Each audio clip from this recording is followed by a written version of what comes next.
দেশের ব্যাংক সহ অর্থনৈতিক সব প্রতিষ্ঠান ধ্বংস করেছে হাসিনা ও রেহানা।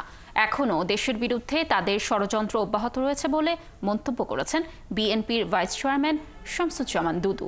মঙ্গলবার বিকেলে পঞ্চগড় সরকারি অডিটোরিয়ামে জেলা বিএনপি আয়োজিত সাংগঠনিক সভায় প্রধান অতিথির বক্তব্যে তিনি এসব কথা বলেন।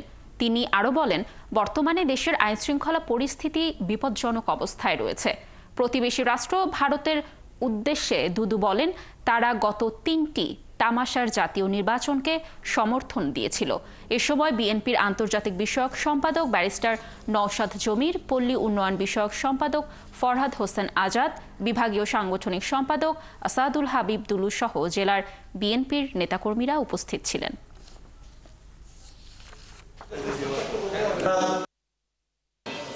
অর্থনৈতিক প্রতিষ্ঠান একেবারে শূন্য করে ফেলেছে, ধ্বংস করে ফেলেছে, লুট করে নিয়ে গেছে হাসিনা, রেহানা এবং তার পরিবারের সদস্য। অর্থাৎ এক কথার মধ্যে পরিবার পুরোটাই লুটপাট করে নিয়ে গেছে।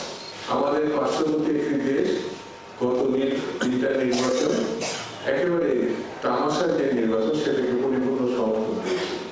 তারা আওয়ামী লীগ এবং হাসিনা ছাড়া কিছু ছিল না, তারাও বিদ্যমান।